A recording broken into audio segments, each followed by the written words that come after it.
이스라엘 자손에게 말하니라. 아멘. 오늘 민수기 29장 12절에서 40절까지의 말씀을 가지고 예배는 생명입니다 라는 제목으로 함께 은혜를 나누고자 합니다.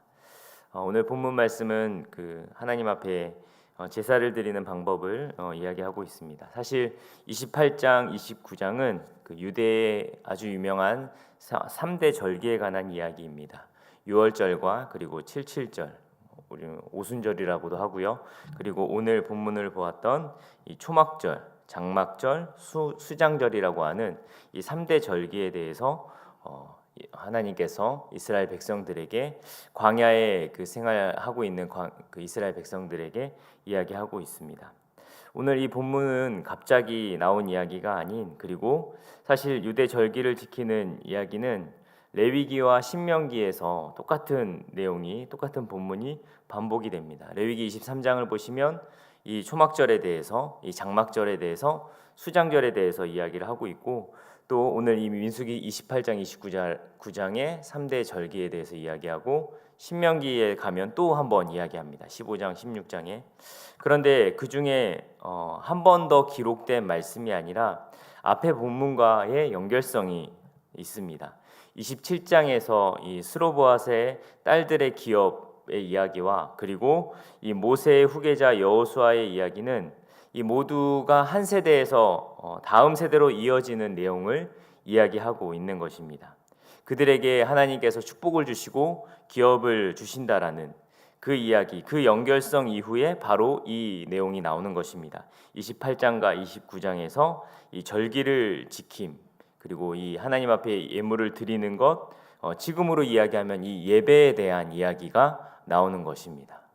영적인 의미로서 보면은 하나님께서 이 다음 세대, 새로운 시대를 계획하시고 나아가는 그 가운데 가장 중요한 것이, 그들에게 가장 먼저 이야기한 것이 바로 예배라는 것입니다.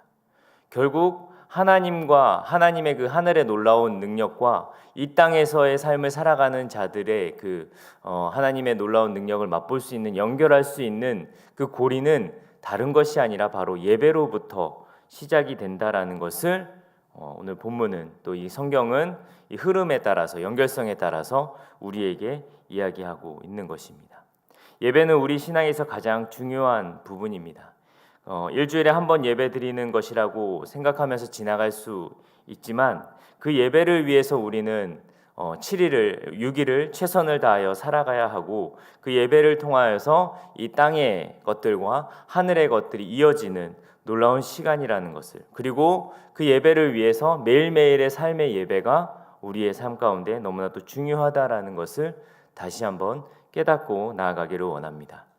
유대 절기 중에 이 마지막, 오늘 본문은 이 초막절이라고 부르는, 그리고 장막절이라고도 부르고 수장절이라고 부릅니다. 이 수장이라는 단어 자체가 추수하여서 곡식을 저장하는 그런 저장한다라는 의미입니다.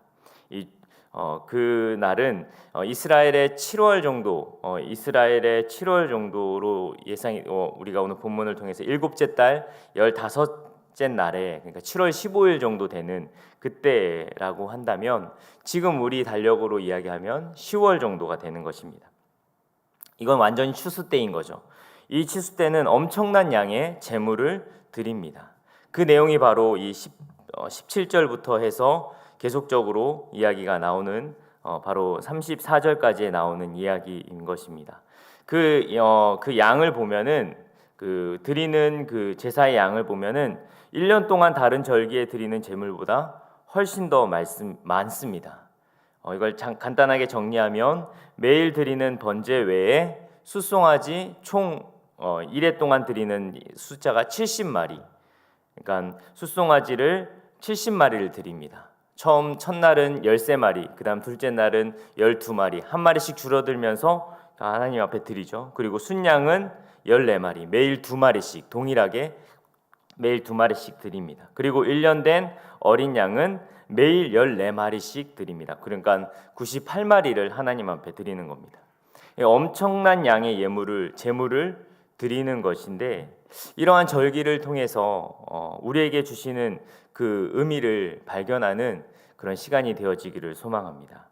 오늘 하나님께서는 이러한 절기에 하나님 앞에 이렇게 예배를 드리고 제물을 드리는 이 이야기를 통해서 하나님은 우리에게 무엇을 이야기하고 또 이스라엘 그들 당시에 지금 아직 가나안 땅에 들어가지 않았잖아요. 그리고 이들이 지금 광야에서 생활을 하고 있는데 하나님께서 왜 이런 이야기들을 레위기에서도 이야기했지만 또 왜 여기 민수기 광야 그 가나안 땅 바로 앞에 이 이야기를 하고 계신지 우리가 그 의미를 발견하였으면 좋겠습니다. 첫 번째는 이것은 이렇게 많은 양의 하나님 앞에 드려지는 이 제물을 드릴 수 있다라는 것은 하나님의 축복을 의미합니다. 이러한 절기를 지키고 하나님께 바치라는 명령을 광야에서 받았다라는 것을 우리가 잊지 말아야 합니다. 아직 그들은 가나안 땅에 들어가지 않았습니다. 농사와 가축을 들여서 넉넉함을 누린다는 약속을 하나님께서 그들에게 주신 것입니다. 너희가 가나안 땅에 들어가서 이제는 하늘에서부터 내려오는 만나와 메추라기를 먹지 아니하고 너희가 직접 농사를 짓고 너희가 직접 일을 해서 그 수확을 얻을 텐데 그것이 너무나도 크기 때문에 어떻게 보면 이 초막절에 장막절에 추수 때에 그만큼 드릴 수 있는 양을 하나님께서 허락해 주신다는 겁니다. 이들이 전 재산을 다 드려서 하나님 앞에 드리는 게 아니라 바로 그들 가운데 먹고도 남을 정도의 그 모든 것들을 하나님께서 허락해 주신다라는 어떻게 보면 하나님의 그 놀라운 축복의 약속이라는 것입니다. 이 광야 땅에 들어가서 이들이 어떠한 일이 일어날지 모릅니다. 그런데 그들에게 하나님께서 너희에게 이러한 축복이 있다. 너희가 이러한 제물을 이러한 예물을 하나님 앞에 드리고도 남을 그 놀라운 축복을 너희에게 예비해 주겠다라는 하나님의 축복의 약속의 말씀이라는 것을 우리가 기억해야 될 줄 믿습니다. 하나님의 자녀들은 하나님께서 책임지시고 보장하십니다. 여러분 믿으십니까?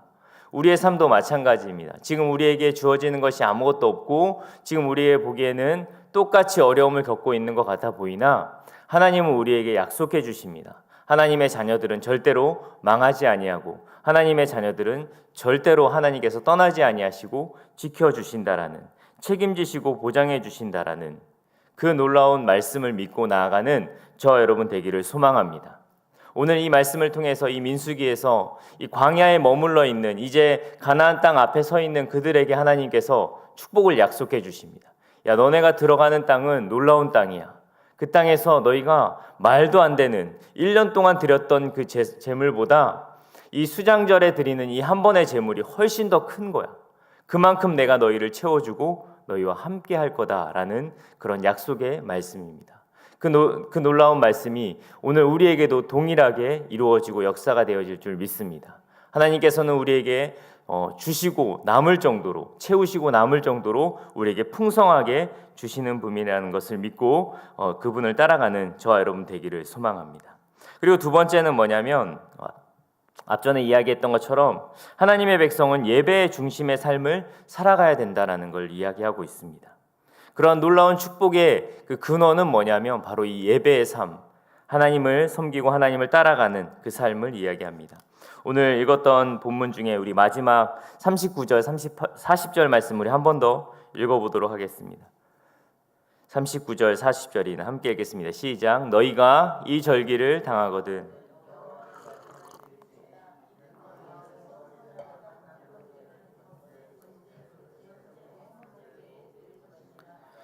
모세가 여호와께서 모세에게 명령하신 모든 일을 이스라엘 자손에게 말하니라. 아멘. 28장과 29장의 결론을 모세가 이렇게 이야기하고 있는 것입니다.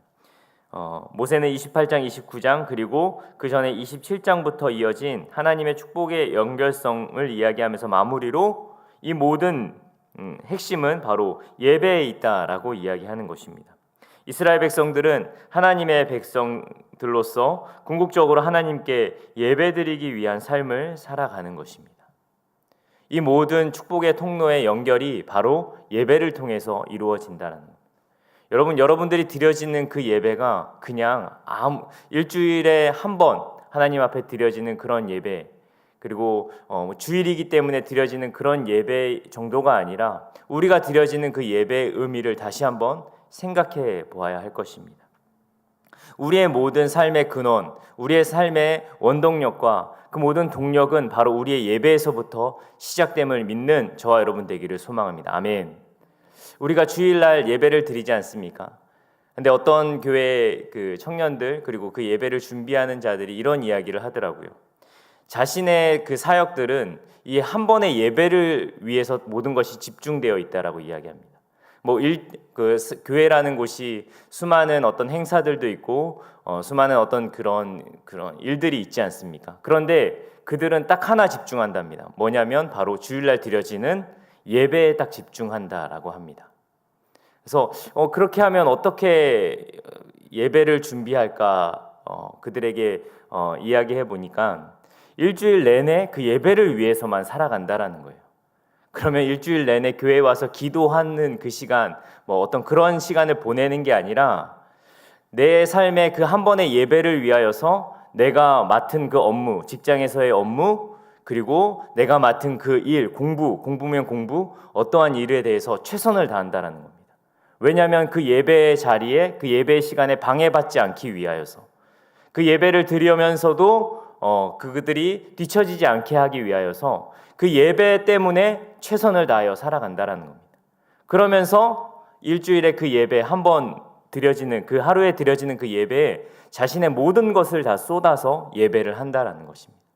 그리고 난 다음에 사역이 딱 끝납니다. 저녁에 딱 끝나고 다시 이제 리셋해서 다시 일주일 후에 드려지게 될 예배를 위하여서 최선을 다하여 살아가고 그 예배를 준비하는 자들이 기도하지 않겠습니까?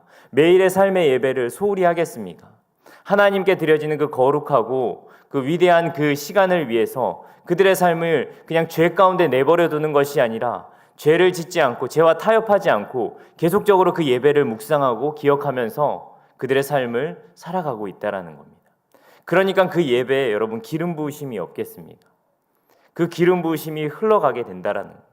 여러분 우리의 삶도 마찬가지입니다.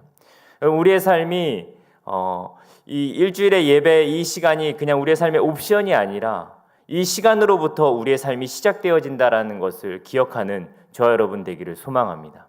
이스라엘 백성들의 축복의 핵심은 다른 것이 아니라 이 예배, 하나님께 드림, 하나님 앞에 드려지는 이 제사를 통해서 이루어진다라는 것. 그리고 그 모든 것들이 그렇게 연결되어져 있다라는 것. 그리고 하나님의 백성은 결국 하나님으로부터 그 예배를 통하여서 공급을 받고 하나님으로부터 그 예배를 통하여서 시작되어진다라는 것. 그것을 기억하면서 우리가 우리의 신앙을 쌓아나가야 될 줄 믿습니다. 우리의 드려지는 그 예배가 어떻습니까? 여러분들의 예배의 모습은 어떻습니까? 정말 내 삶의 모든 시간과 내 모든 것들을 그곳에 집중하고 있습니까? 죄송하지만 저도 예배자로서 또 목회자로서 서 있지만 그 이야기를 들었을 때 너무나도 부끄러웠습니다. 내 삶이 사실은 하루하루의 그런 일들을 위해서 살아가고 있었구나. 내 삶이 일주일에 한 번 하루 드려지는 그 주님 앞에 온전히 드려진 그 예배를 위한 삶이 아니라 그냥 나에게 맡겨진 하나하나의 삶을 위해서 드려지고 있었구나라는 생각을 하면서 상당히 부끄러운 시간이 있었습니다. 우리의 삶의 중심은 예배에서부터 시작됩니다. 그리고 모든 원동력은 거기서부터 시작됩니다. 우리가 온전히 그것을 준비하며 그 예배를 위하여 살아가는 우리 모두가 되어지기를 소망합니다. 그리고 마지막으로 세 번째는 뭐냐면 하나님을 기억한다라는 것입니다. 여러분이 수장절이라고도 이야기하고 그리고 장막절이라고도 이야기하는 이 절기를 초막절이라고 부릅니다. 이 초막절은 제가 말씀드린 것처럼 가을 추수 때 포도와 올리브와 같은 그런 과일들의 수확을 축하하고 또 그 수확이 아주 많습니다. 그러한 그때에 1년 중에 가장 풍성한 그때에 이들이 어떻게 삶을 살아가냐면 집 앞에 초막을 짓고 살아가게 됩니다. 내가 살았던 그 따뜻하고 괜찮은 그 집에서 살아가는 것이 아니라 진짜 돈이 많고 진짜 풍성해졌을 그때에 광야를 생각하면서 그들이 집 앞에다가 초막을 짓고 살아가는 절기를 바로 초막절이라고 이야기합니다. 레위기 23장 42절에서 43절 말씀에 그렇게 나와 있습니다. 하나님께서 이렇게 명령하십니다. 우리 함께 좀 읽어볼까요? 함께 읽겠습니다. 시작. 너희는 이레 동안 초막에 거주하되 이스라엘에서 난 자는 다 초막에 거주할지니 이는 내가 이스라엘 자손을 애굽 땅에서 인도하여 내던 때에 초막에 거주하게 한 줄을 너희 대대로 알게 함이라. 나는 너희의 하나님 여호와이니라. 아멘. 여러분, 우리식으로 이야기하면요, 월급 받는 그날 금식하는 거예요. 월급 받는 그날 가장 가난하게 사는 것입니다. 가장 풍성한 그때, 우리가 광야에 있었을 때, 우리 조상들이 광야에 있었을 때, 그 하나님의 광야에서 만나와 메추라기만 먹고 살았을 그때를 다시 한번 기억하면서 하나님이 우리를 먹이시고 인도하셨다라는 것을 기억하는 것입니다. 여러분, 우리가 언제 죄를 짓습니까? 사실은 가난할 때 죄를 짓는 것도 있지만 사실은 우리가 풍성하고 넉넉할 때 죄를 짓습니다. 우리가 언제 가장 실망합니까? 매스컴에 나오는 사람들 중에 언제 가장 실망합니까? 지위적으로 높이 올라갔는데 그들이 자신의 욕심을 위하여서 쌓아놨던 그것들, 정말 돈이 많은 사람이 더 많은 돈을 갖기 위해서 했던 그 모습들을 보면서 우리가 실망합니다. 여러분, 우리의 죄가 사실은 우리의 풍요롭고 넉넉함 때에 누려지는 그런 죄가 너무나도 많이 있다라는 것입니다. 근데 그때 그 풍성하고 그 넉넉할 그때 이스라엘 백성들은 어떻게 하냐면 가난함으로 아무것도 없는 그 자리로 다시 의도적으로 그 삶을 시작하게 되는 것입니다. 여러분, 우리가의 삶이 바쁘고 분주할 수 있습니다. 그리고 우리의 삶이 어쩌면 지금 축복을 누리면서 풍요해지는 삶일 수 있습니다. 그러나 그때 우리가 잊지 말아야 할 것입니다. 이 모든 것이 나의 능력, 나의 잘됨으로 인하여서 된 것이 아니라 하나님의 은혜였다라는 것을, 그 일을 위하여서 우리는 더욱더 정결하고 깨끗하게 주님 앞에 온전히 세워져야 되는 그 일들을 하나님 앞에 행해야 될 줄 믿습니다. 초막절은 그들에게 의미 있는 날입니다. 풍성한 하나님의 축복을 마음껏 누릴 수 있는 날입니다. 그러나 그들이 의도적으로 집 앞에 초막을 지고 살아갑니다. 이스라엘 광야 시대를 기억하면서 그들이 이 정말 어려운 그때, 집도 아무것도 없었던 그때 하나님께서 먹이시고 인도하셨던 그 때를 기억하면서 하나님의 은혜를 기억하며 자신의 신앙을 다시 한번 점검하는 시간을 가졌다라는 것입니다. 우리의 삶도 마찬가지입니다. 여러분, 분주하고 바쁘십니까? 그때도 하나님의 말씀을 붙들어야 될 때이고 풍요롭고 괜찮은 삶을 살고 계십니까? 그때 더 하나님을 바라보며 의지하며 나아가야 될 줄 믿습니다. 그때 하나님께서는 그러한 자들에게 통하여서 하나님의 놀라운 역사와 하나님의 그 놀라운 은혜를 그들 가운데 허락해 주실 줄 믿습니다. 오늘 하루도 그러한 정말 이 하나님 앞에 예배드리는 삶으로서 하나님이 주신 놀라운 은혜를 기억하며 살아가는 우리 귀한 예배자들 되어지기를 예수님의 이름으로 축복하고 축원합니다. 아멘. 우리 시간에 좀 함께 기도할까요? 이 시간에 기도할 때